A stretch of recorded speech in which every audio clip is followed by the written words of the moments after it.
नमो भगवते वासुदेवाय। श्रीमद्भागवत महापुराण पंचम स्कंद अध्याय 18 भिन्न भिन्न वर्षों का वर्णन।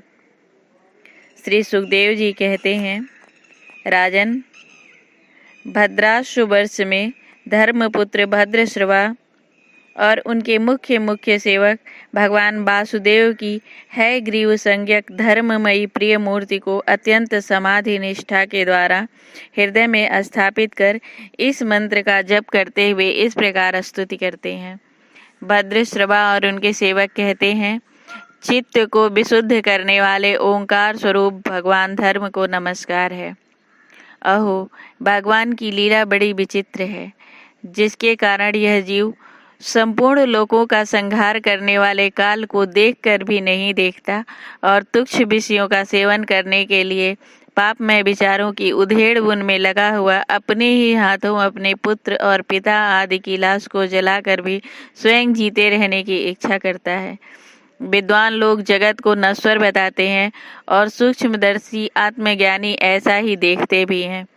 तो भी जन्म रहित प्रभु आपकी माया से लोग मोहित हो जाते हैं आप अनादि हैं तथा आपके कृत्य बड़े विस्मयजनक हैं। मैं आपको नमस्कार करता हूँ।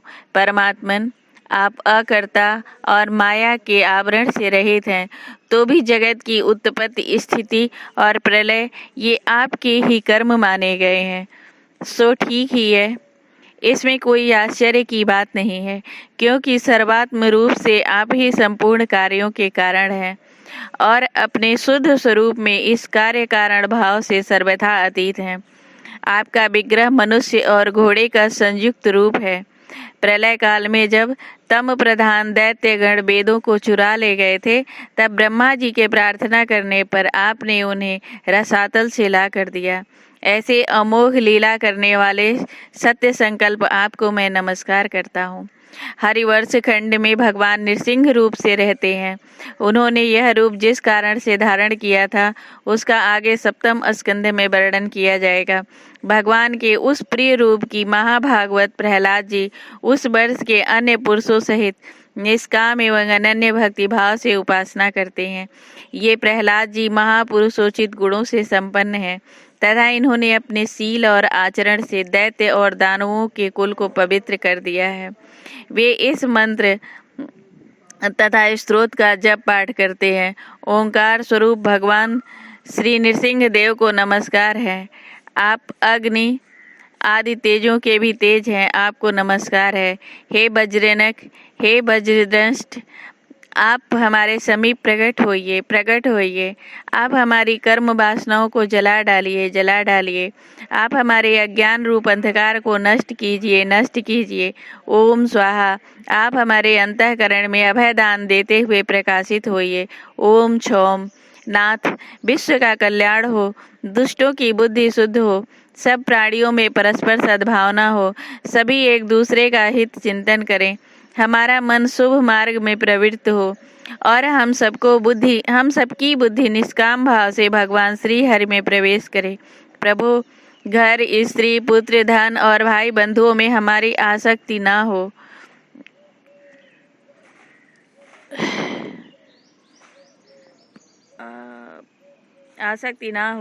यदि हो तो केवल भगवान के प्रेमी भक्तों में ही। जो संयमी पुरुष केवल शरीर निर्वाह के योग्य अन्न आदि से संतुष्ट रहता है, उसे जितना शीघ्र सिद्धि प्राप्त होती है, वैसी इंद्रिय लोलुप पुरुष को नहीं होती। उन भगवत भक्तों के संग से भगवान के तीर्थ तुल्य पवित्र चरित्र सुनने को मिलते हैं, जो उनकी असाधारण शक्ति एवं प्रभाव के सूचक होते हैं। उनका बार बार सेवन करने वालों के कानों के रास्ते से भगवान हृदय में प्रवेश कर जाते हैं और उनके सभी प्रकार के दैहिक और मानसिक मलों को नष्ट कर देते हैं। फिर भला उस भगवत भक्तों का संग कौन नहीं करना चाहेगा? जिस पुरुष की भगवान में निष्काम भक्ति है, उसके हृदय में समस्त देवता, धर्म, ज्ञान आदि संपूर्ण सद्गुणों के सहित सदा निवास करते हैं। किंतु जो भगवान का भक्त नहीं है, उसमें महापुरुषों के वे गुण आ ही कहाँ से सकते हैं? वह तो तरह तरह के संकल्प करके निरंतर तुच्छ बाहरी विषयों की ओर ही दौड़ता रहता है। जैसे मछलियों को जल अत्यंत प्रिय उनके जीवन का आधार होता है, उसी प्रकार साक्षात श्री हरि ही समस्त देहधारियों के प्रियतम आत्मा है। उन्हें त्याग कर यदि कोई महत्वाभिमानी पुरुष घर में आसक्त रहता है तो उस दशा में स्त्री पुरुषों का बड़प्पन केवल आयु को लेकर ही माना जाता है, गुण की दृष्टि से नहीं। अतः असुरगण, तुम तृष्णा, राग, विषाद, क्रोध, अभिमान, इच्छा, भय, दीनता और मानसिक संताप के मूल तथा जन्म मरण रूप संसार चक्र का वहन करने वाले गृह आदि को त्याग कर भगवान निर्मलों का आश्रय लो। केतुमाल वर्ष में लक्ष्मी जी का तथा संवत्सर नामक प्रजापति के पुत्र और पुत्रियों का प्रिय करने के लिए भगवान कामदेव रूप से निवास करते हैं। उन रात्रि की अभिमानी देवता रूप कन्याओं और दिवसाभिमानी देवता रूप पुत्रों की संख्या मनुष्य की 100 वर्ष की आयु के दिन और रात के बराबर अर्थात 36-36 हजार वर्ष है, और वे ही उस वर्ष के अधिपति हैं। वे कन्याएं परम पुरुष श्री नारायण के श्रेष्ठ अस्त्र सुदर्शन चक्र के तेज से डर जाती हैं, इसलिए प्रत्येक वर्ष के अंत में उनके गर्भ नष्ट होकर गिर जाते हैं। भगवान अपने सुललित गति विलास से सुशोभित मधुर मधुर मंद मुस्कान से मनोहर लीलापूर्ण चारु चितवन से कुछ उजके हुए सुंदर भ्रूमंडल की छबीली छटा के द्वारा बदनार विंद का राशि राशि सौंदर्य उड़ेल कर सौंदर्य देवी श्री लक्ष्मी को अत्यंत आनंदित करते और स्वयं भी आनंदित होते रहते हैं। श्री लक्ष्मी जी परम समाधि योग के द्वारा भगवान के उस मायामय स्वरूप की रात्रि के समय प्रजापति संवत्सर की कन्याओं सहित और दिन में उनके पतियों के सहित आराधना और वे इस मंत्र का जप करती हुई भगवान की स्तुति करती हैं, जो इंद्रियों के नियंता और संपूर्ण श्रेष्ठ वस्तुओं के आकर हैं। क्रिया शक्ति, ज्ञान शक्ति और संकल्प, अध्यवसाय आदि चित्त के धर्मों तथा उनके विषयों के अधीश्वर हैं। 11 इंद्रिय और 5 विषय इन 16 कलाओं से युक्त हैं, वेदोक्त कर्मों से प्राप्त होते हैं तथा अन्नमय, अमृतमय और सर्वमय हैं। उन मानसिक, ऐन्द्रिक और शारीरिक बल स्वरूप परम सुंदर भगवान कामदेव को ओम नाम ह्रीम रूम इन बीज मंत्रों के सहित सब ओर से नमस्कार है। भगवान, आप इंद्रियों के अधीश्वर हैं। स्त्रियां तरह तरह के कठोर व्रतों से आपकी आराधना करके अन्य लौकिक पतियों की इच्छा किया करती हैं, किंतु वे उनके प्रिय पुत्र, धन और आयु की रक्षा नहीं कर सकते, क्योंकि वे स्वयं ही परतंत्र हैं। सच्चा पति, रक्षा करने वाला या ईश्वर वही है जो स्वयं सर्वथा निर्भय हो और दूसरे भयभीत लोगों की सब प्रकार से रक्षा कर सके। ऐसे पति एकमात्र आप ही हैं। यदि एक से अधिक ईश्वर माने जाएं तो उन्हें एक दूसरे से भय होने की संभावना है। अतएव आप अपनी प्राप्ति से बढ़कर और किसी लाभ को नहीं मानते। भगवान, जो स्त्री आपके चरण कमलों का पूजन ही चाहती है और किसी वस्तु की इच्छा नहीं करती, उसकी सभी कामनाएं पूर्ण हो जाती हैं, किंतु जो किसी एक कामना को लेकर आपकी उपासना करती है, उसे आप केवल वही वस्तु देते हैं, और जब भोग समाप्त होने पर वह नष्ट हो जाती है तो उसके लिए उसे संतप्त होना पड़ता है। अजित, मुझे पाने के लिए इंद्रिय सुख के अभिलाषी ब्रह्मा और रुद्र आदि समस्त सुरासुरगण घोर तपस्या करते रहते हैं, किंतु आपके चरण कमलों का आश्रय लेने वाले भक्त के सिवा मुझे कोई पा नहीं सकता, क्योंकि मेरा मन तो आप में ही लगा रहता है।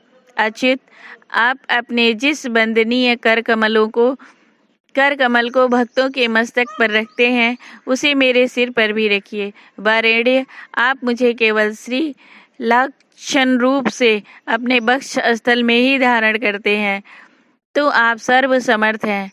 आप अपनी माया से जो लीलाएं करते हैं, उनका रहस्य कौन जान सकता है। रम्यक वर्ष में भगवान ने वहाँ के अधिपति मनु को पूर्व काल में अपना परम प्रिय मत्स्य रूप दिखाया था।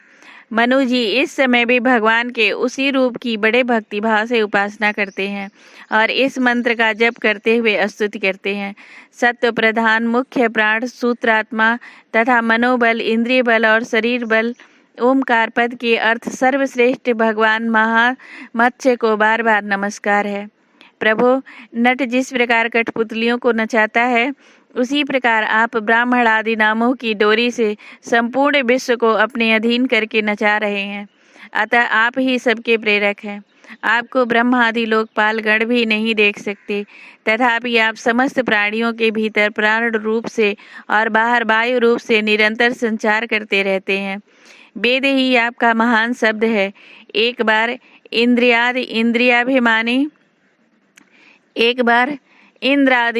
इंद्रियाभिमानी देवताओं के प्राण स्वरूप आपसे डाह हुआ, तब आपके अलग हो जाने पर वे अलग अलग अथवा आपस में मिलकर भी मनुष्य, पशु, स्थावर, जंगम आदि जितने भी शरीर दिखाई देते हैं, उनमें से किसी की बहुत यत्न करने पर भी रक्षा नहीं कर सके। अजन्मा प्रभु, आपने मेरे सहित समस्त औषध और लताओं की आश्रय रूपा इस पृथ्वी को लेकर बड़ी बड़ी उत्ताल तरंगों से युक्त प्रलयकालीन समुद्र में बड़े उत्साह से विहार किया था। आप संसार के समस्त प्राण समुदाय के नियंता हैं। मेरा आपको नमस्कार है। हिरण्यवर्ष में भगवान कच्छप रूप धारण करके रहते हैं। वहाँ के निवासियों सहित पितृराज आर्यमा भगवान की उस प्रियतम मूर्ति की उपासना करते हैं और इस मंत्र को निरंतर जपते हुए स्तुति करते हैं। जो संपूर्ण सत्व गुण से युक्त हैं, जल में विचरते रहने के कारण जिनके स्थान का कोई निश्चय नहीं है तथा जो काल की मर्यादा से बाहर हैं, उन ओंकार स्वरूप सर्वव्यापक सर्वाधार भगवान कच्छप को बार बार नमस्कार है। भगवान, अनेक रूपों में प्रतीत होने वाला यह दृश्य प्रपंच यद्यपि मिथ्या ही निश्चय होता है, इसलिए इसकी वस्तुतः कोई संख्या नहीं है, तथापि यह माया से प्रकाशित होने वाला आपका ही रूप है। ऐसे अनिर्वचनीय रूप आपको मेरा नमस्कार है। एकमात्र आप ही जरायुज, स्वेदज, अंडज, उद्भिज, जंगम, स्थावर, देवता, ऋषि, पितृगण, भूत, इंद्रिय, स्वर्ग, आकाश, पृथ्वी, पर्वत, नदी, समुद्र, द्वीप, ग्रह और तारा आदि विभिन्न नामों से प्रसिद्ध है। आप असंख्य नाम, रूप और आकृतियों से युक्त हैं। कपिल आदि विद्वानों ने जो आप में 24 तत्वों की संख्या निश्चित की है, वह जिस तत्व दृष्टि का उदय होने पर निवृत्त हो जाती है, वह भी वस्तुतः आपका ही स्वरूप है। ऐसे सांख्य सिद्धांत स्वरूप आपको मेरा नमस्कार है। उत्तर कुरु वर्ष में भगवान यज्ञ पुरुष 12 मूर्ति धारण करके विराजमान है। वहाँ के निवासियों के सहित साक्षात पृथ्वी देवी उनकी अविचल भक्ति भाव से उपासना करती और इस परमोत्कृष्ट मंत्र का जप करती हुई स्तुति करती हैं, जिनका तत्व मंत्रों से जाना जाता है, जो यज्ञ और क्रतु रूप हैं तथा बड़े बड़े यज्ञ जिनके अंग हैं, उन ओंकार स्वरूप शुक्ल कर्म में त्रियुग मूर्ति पुरुषोत्तम भगवान बाराह को बार बार नमस्कार है। ऋत्विजगण जिस प्रकार अरण्य रूप काष्ठ खंडों में छिपी हुई अग्नि को मंथन द्वारा प्रकट करते हैं, उसी प्रकार कर्माशक्ति और कर्म फल की कामना से छिपे हुए जिनके रूप को देखने की इच्छा से परम प्रवीण पंडित जन अपने विवेक युक्त मन रूप मंथन काष्ठ से शरीर एवं इंद्रिय आदि को बिलो डालते हैं।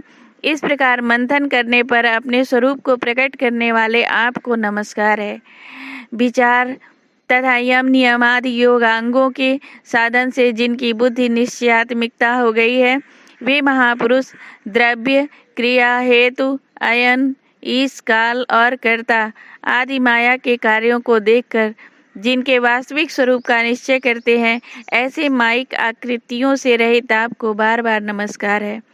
जिस प्रकार लोहा जड़ होने पर भी चुंबक की संधि मात्र से चलने फिरने लगता है, उसी प्रकार जिन सर्व साक्षी की इच्छा मात्र से, जो अपने लिए नहीं बल्कि समस्त प्राणियों के लिए होती है, प्रकृति अपने गुणों के द्वारा जगत की उत्पत्ति, स्थिति और प्रलय करती रहती है, ऐसे संपूर्ण गुणों एवं कर्मों के साक्षी आपको नमस्कार है।